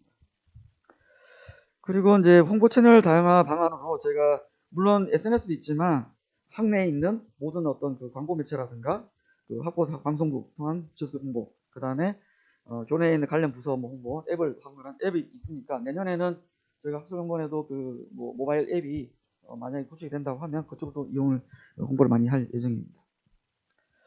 그래서 이제 저희가 어떤 벤치마킹식 고려할 점을 이제 살펴보니까 이제 전자책 같은 경우에는 아무래도 그 일반 도서와 거의 동일하기 때문에 예산을 같이 많이 좀 병행해서 진행한다면 주기적으로 만약에 구매를 한다면 이용 활성에 기여할 수 있다고 보고 계시고요. 그다음 이러닝 컨텐츠 같은 경우는 이제 비교과 프로그램 연계를 해가지고 마일리지를 부여를 하고 있지만 그래도 지속적인 홍보가 더 필요하다고 해서 이제 컨텐츠를 많이 어떻게 활용하고 있는지 이런 부분들을 사례들을 좀 수집할 필요가 있다고 보여지고요. 그리고 독서 증진 프로그램 같은 경우에는 제가 따로따로 이렇게 진행을 하는데 이 부분을 갖다 전체 어떤 1년의 계획표를 좀 마련해서 매년 시행한다 그러면은 이제 학생들의 어떤 스케줄 관리가 도움이 되지 않나 이런 생각이 들고요. 그리고 또 참여 학생들의 어떤 뭐 후기라든가 우사를 발표라 그런 기회를 마련하면 서로 이제 공유장도 마련해 보겠다고 생각이 듭니다. 그리고 마지막으로 제가 이벤트를 뭐 진행을 해보니까 좀 전에도 처음에 또 시작할 때 이벤트 그 저지했던 이유들이 보니까 너무 좀 어렵게 진행을 했다라는 게 제가 판단이 그래서 조금 약간 쉽게 좀 더 재미있는 어떤 이벤트를 진행을 하면 좋겠다고 생각이 들고요. 그리고 이벤트 금액이 좀 낮다 보니까 어떤 약간 어떤 미션이 수행된 어떤 그런 이벤트 같은 경우는 좀 약간 만 원이 좀 넘는 어떤 그런 걸 물품을 좀 구성을 하면 많은 참여자가 확보가 되지 않냐 이렇게 생각이 듭니다. 네, 이상으로 저희 학술정보 서비스 고도에 대해서 설명을 마치도록 하겠습니다. 감사합니다. 다음은 대양 휴머니티 칼리지 주진영 과장님께서 더 디지로그 세종 교육 혁신을 위한 역량 중심 교양 교육 과정 체계 구축 성과를 발표해 주시겠습니다.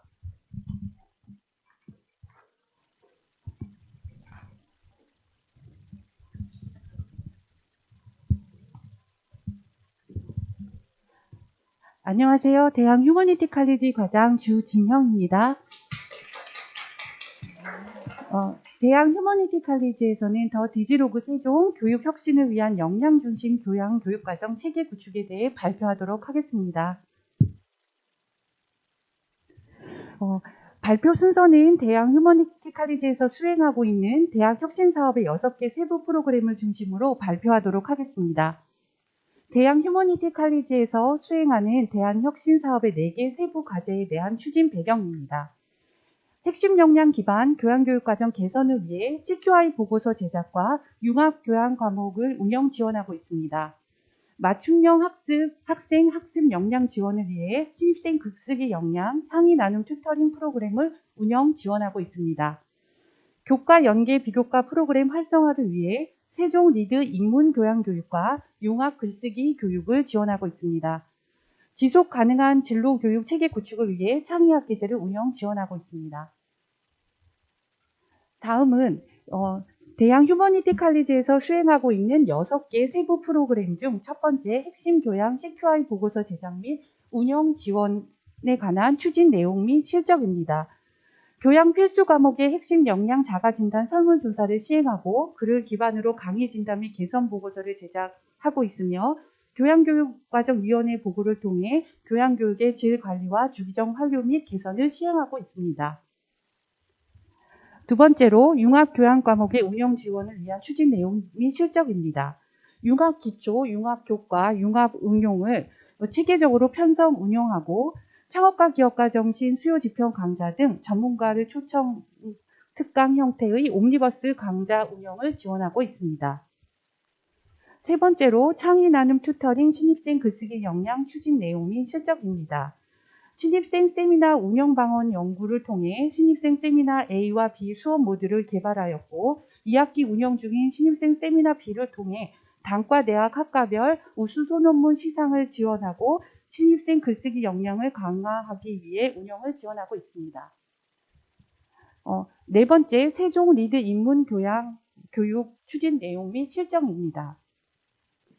창의적인 사고와 인성 함량을 위한 인문학 중심 고전 도서 인증 기반 세종 리드 프로그램은 교과와 비교과를 중심으로 독서, 강독, 인증, 심화 단계별로 다양한 프로그램을 운영하고 있습니다.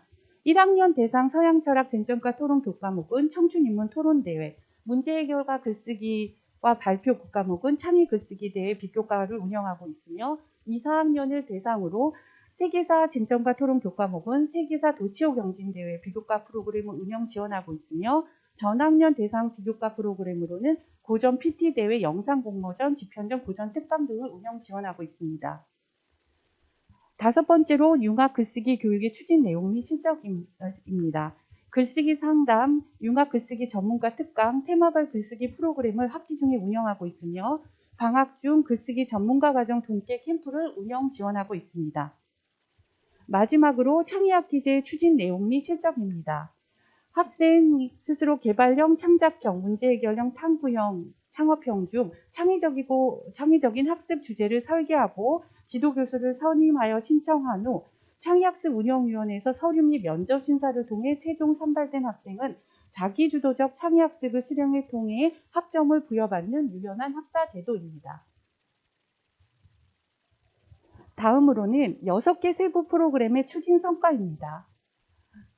첫 번째로 강의 진단 및 개선 CQI 보고서 제작을 통해 핵심 역량 기반 교양 교육의 질 관리와 환류 체계를 체계적으로 구축하였습니다. 두 번째로 융합 교양 과목의 운영 지원을 통해 대한혁신지원 사업의 자율 성과 지표인 창의 융합 교과목 수의 목표값을 달성하였습니다. 세 번째로 창의 나눔 튜터링 신입생 글쓰기 역량 사업은 올해 신규 프로그램으로 1학년 전학년 대상으로 프로그램을 지원하고 있습니다. 네 번째로 세종 리드 인문 교양은 다양한 프로그램을 진행하여 고전 도서 졸업 인증 통과 학생 수가 증가하였습니다. 다섯 번째로 다양한 융합 글쓰기 프로그램 운용을 통해 융합적 사고의 결과물을 표현하는 도구로서 학생들의 글쓰기 활용 능력이 향상되었다고 여겼습니다. 여섯 번째, 2학기부터 전면 대면 수업으로 전환됨에 따라 창의학기제 참여 학생 수가 상당히 증가하였습니다. 그래서 다음으로는 향후 계획에 대해 발표하도록 하겠습니다. 교양 과목은 강의 진단 및 개선을 위해 CQI 보고서 제작 과목을 확대하고 지속적인 교양 과목의 환류 체계 구축을 통해 역량 중심 교육을 강화하도록 하겠습니다. 두 번째로 신입생 세미나 수업을 연계하여 단과 및 학과별 만족도 설문조사 후 수업 모듈 개선을 통해 학생들에게 맞춤형 학습 지원을 강화하도록 하겠습니다. 세 번째로 세종 리드 프로그램을 체계적인 운영을 통해 고전 독서 인증 통과자 수를 지속적으로 확대할 수 있도록 운영하겠습니다. 창의적이고 융합적인 사고의 도구로서 글쓰기 프로그램을 다양화하여 맞춤형 학습 지원을 강화하도록 하겠습니다. 마지막으로 지속가능한 진로교육을 지원할 수 있도록 창의학기제 운영관리 시스템을 구축하도록 하겠습니다. 다음은 벤치마킹 시 고려할 점입니다. 대학 휴머니티 칼리지에서는 다양한 교과 연계 비교과 프로그램 등을 운영하고 있습니다. 지금 저희 벤치마킹 시 고려할 사항으로는 저희가 교양 필수 과목은 동일 과목 동일 수업의 원칙을 근거하고 있으며 수업 모듈을 설계되고 강의가 운영이 지원될 수 있도록 구성원들의 적극적인 관심과 지원이 필요하다고 봅니다. 또 대학 휴머니티 칼리지에서 수행하고 있는 다양한 교과, 비교과 프로그램이 성공적인 수행을 위해서는 전문화된 인력, 특히 글쓰기 센터의 글쓰기 상담 및 첨상 지도를 상시 운영하고 그 프로그램을 기획할 수 있는 전문가가 절실히 필요합니다. 세 번째로 창의학기제 학생들의 성공적인 수행을 위해서는 해당 학과 교수님들의 적극적인 관심과 지원이 필요합니다. 이것으로써 디지로그 교육혁신을 위한 역량중심 교육과정의 체계 구축에 대해 발표를 마치도록 하겠습니다. 네, 다음은 혁신단 연계융합전공 담당 유지은 선생님께서 연계융합전공 성과 발표를 해주시겠습니다.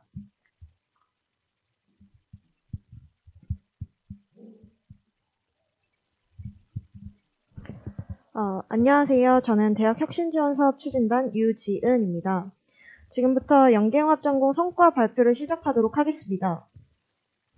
목차는 다음과 같이 5가지로 구성이 되어 있습니다. 첫 번째로는 연계융합전공 추진 배경에 관련하여 말씀드리도록 하겠습니다. 제4차 산업혁명으로 인한 미래 사회의 변화상에 따라 창의융합형 인재를 양성하고 교육과정 개편 및 유망 기술을 선점하기 위해 대학의 혁신 강화를 하고자 하였습니다. 또 2주기 혁신사업 목표인 디지로그를 바탕으로 역량 중심의 교육 강화, 체험 중심 학습의 강화, 산학 연계형 교육 프로그램을 강화의 목적을 두고 있었습니다. 다음으로는 추진 내용 및 실적에 관해서 말씀드리도록 하겠습니다. 첫 번째 추진 실적은 연계융합전공별 다양한 비교과 프로그램을 진행하였습니다. 아래 그림을 보시는 바와 같이 공모전, 특강, 현장 견학 및 중도 탈락 방지 프로그램을 진행하여 학생들이 다양한 경험을 할 수 있도록 하였습니다. 두 번째로는 연계융합전공 졸업자 취업 사례에 관련하여 말씀을 드리도록 하겠습니다. 대표적인 사례로는 비즈니스 애널리틱스 융합전공에 관해서 말씀을 드리도록 하겠습니다. 졸업 후 진로는 데이터 사이언티스트, 비즈니스 업무 분석과와 같이 전공과 관련하여 취업을 한 사례로 볼 수 있습니다. 마지막으로는 연계융합전공 학생 수 관련하여 말씀을 드리도록 하겠습니다. 아래 그래프와 보시는 바와 같이 2019년 1학기부터 2022년 2학기까지 지속적으로 연계융합전공의 학생 수가 증가하였습니다. 또한 2022년 2학기에는 역대 최다인 187명의 신규 신청자 수를 모집을 할 수 있게 되었습니다. 이렇게 연계융합전공 신규 학생 모집을 위하여 다양한 홍보활동을 진행하였습니다. 2021년 1학기에는 온라인 박람회를 개최하여 각 연계융합전공별 주임 교수님들께서 직접 연계융합전공을 소개하고 또 Q&A 시간을 갖게 되어 전공 소개를 통한 전공 모집 확대를 추진하였습니다. 2022년 2학기에는 연계융합전공 신규 학생 모집을 위하여 홍보 포스터 제작, 카드뉴스 제작 및 설명회 진행, 홍보 세미나 진행 등을 하였습니다. 다음으로는 연계융합전공의 추진 성과를 총 3가지로 말씀을 드리도록 하겠습니다.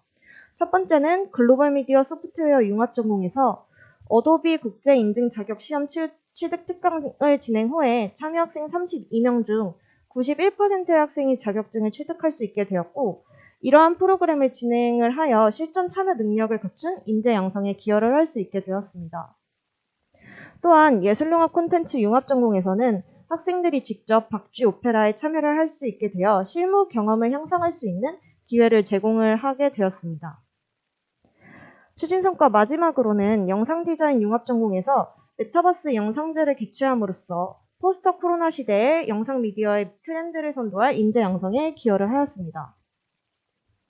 다음으로는 연계융합전공의 향후 계획에 관련하여 말씀을 드리도록 하겠습니다. 첫 번째 향후 계획은 연계융합전공 개발 보고서 작성을 통한 전공 능력 기반 교육과정 개발을 할 예정입니다. 총 4개의 연계융합전공 주임 교수님들께서 1월 중순까지 보고서 작성을 완료할 예정입니다.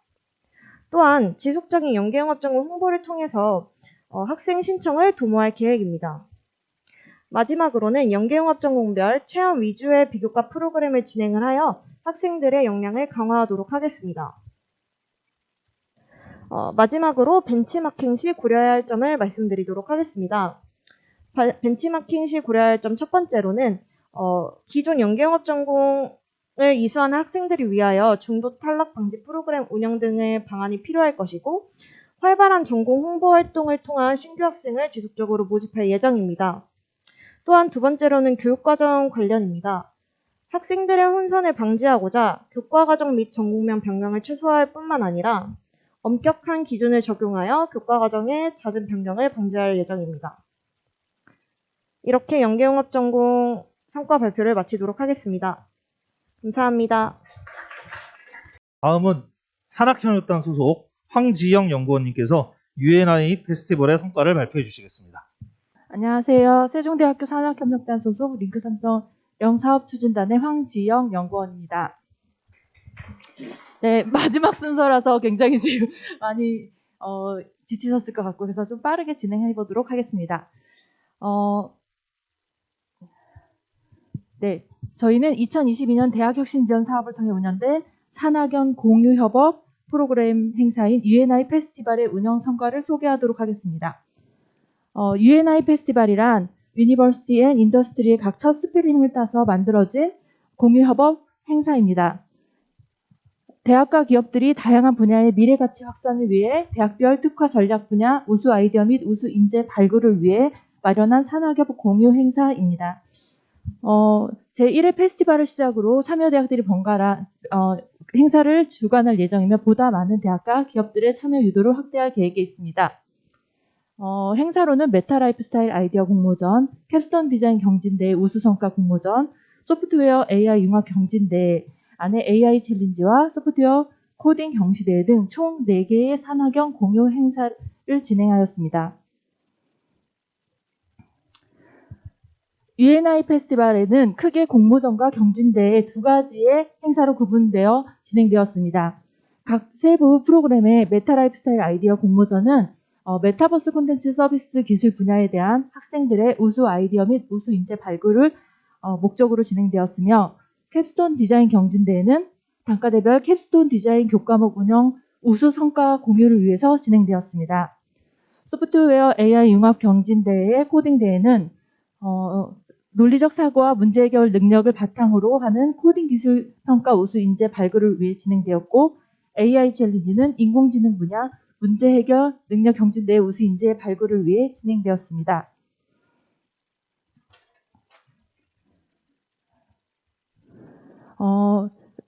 좀 더 세부적으로 보자면요. 메타라이프 아이디어 공모전은 콘텐츠, 소프트웨어, 호텔 관광 분야의 콘텐츠 기술 및 서비스 기술에 대한 학생의 우수 아이디어 발굴을 위해 진행되었는데요. 총 4개 대학이 참여하였습니다. 세종대학교, 카톨릭대학교, 대진대학교, 경성대학교 4개 대학이 참여하고 총 6개 기업이 후원을 하였습니다. 아바토리, 서울랜드 CPK, 스테이네오, 이즈PMP, 르사이트 주식회사 쪽이 참여하여 후원하였으며 각 대학의 예선을 거친 100명의 학생들이 본선에 참가하여 경합을 벌였습니다. 조금 더 간략하게 추진 내용을 살펴보면요. 산학협 공유협업 행사를 위해 참여 기업과 참여 대학을 모집하였습니다. 그리고 모집된 기업을 중심으로 그 기업이 원하는 어떤 주제들을 저희가 선정하고 그것을 학생들에게 발표하여 참여 학생을 모집하였습니다. 참여 학생들은 예선을 통해 아이디어 요약문이라는 것을 접수를 하였고요. 그 요약문을 통해 접수된 학생들을 기업과 교수님들이 심사를 하셔서 본선에 발표를 하게 하였습니다. 그래서 학생들은 그 아이디어 요약문을 조금 더 구체적으로 준비하여 11월 11일 UNI 페스티벌에서 발표하였습니다.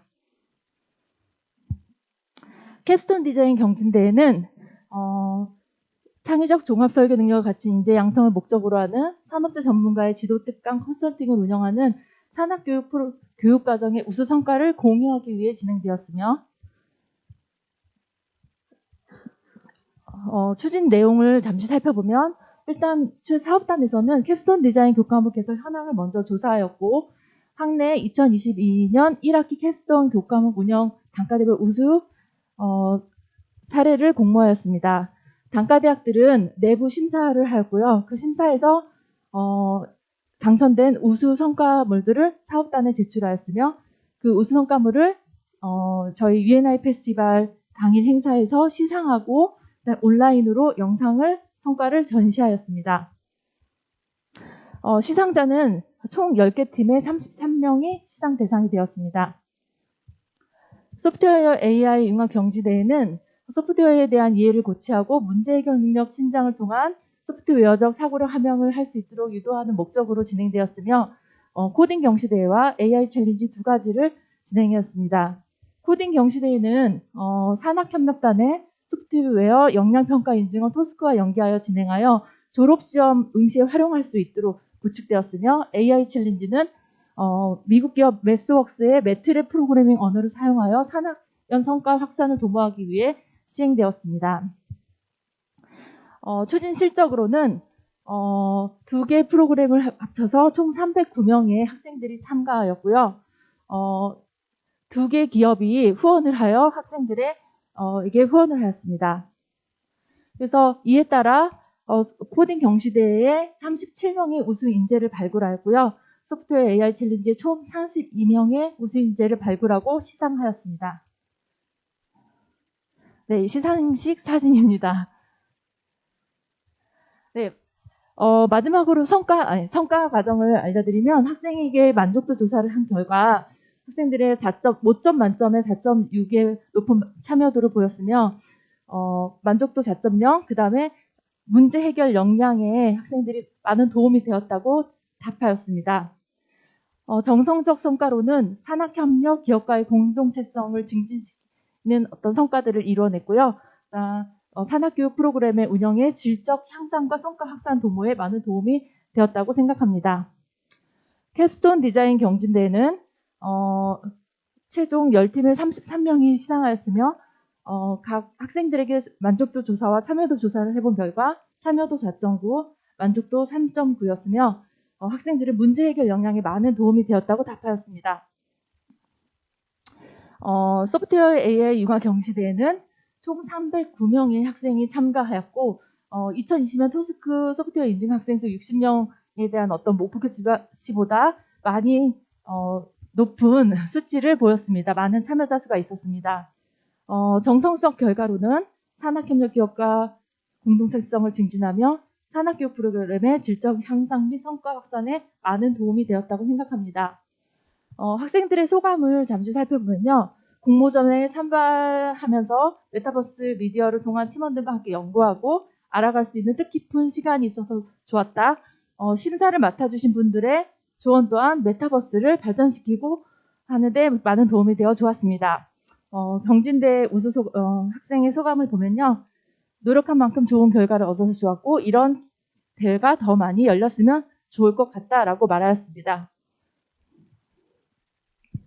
행사 사진입니다.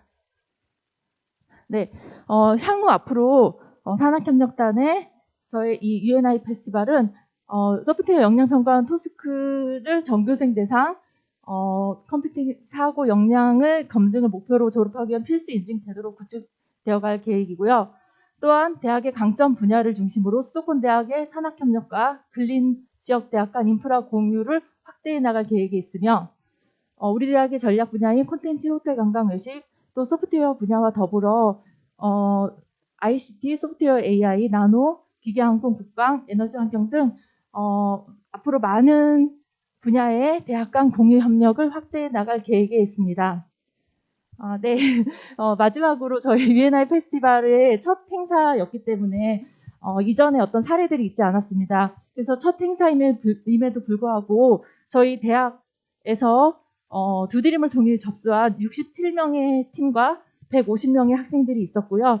그리고 대학의 이제 마지막으로 조금 어려웠던 점을 잠시 말씀드리자면은 첫 행사이니만큼 기획상에서 타 대학과의 공유 협업을 기획하는 거에 대해서 저희가 좀 더 주도해 나가야 되는 부분에 있어서 조금 어려움이 있었고 역할 분담에 대한 어려움이 있었습니다. 또한 기업 참여 부분에서는 기업의 후원과 적극적인 심사, 그다음에 주제를 선정하는 과정 등에 대한 기업이 적극적인 참여가 많이 필요했었고요. 하지만 또 인재 발굴을 위해서 기업들이 굉장히 적극적으로 참여해 주었고 했지만 다양한 변수들이 또 존재하였습니다. 또 학생들도 산학 교육 프로그램에 대한 의지들이 있는 교수님들께서 많이 적극적으로 참여해 주셔서 학생들이 참여가 있었지만 학내에 교수님들께서 산학 교육 프로그램을 위해 적극 참여하라는 대학의 또 의지와 교수님들의 의지 또한 굉장히 중요하다는 생각을 해봤습니다. 발표를 끝까지 들어주셔서 감사합니다. 오랜 시간 오늘 끝까지 자리 지켜주신 참석자 여러분 감사드립니다. 이것으로 제1회 오늘 처음이었습니다. 구성원 혁신사업 성과 발표대회를 마치도록 하겠습니다.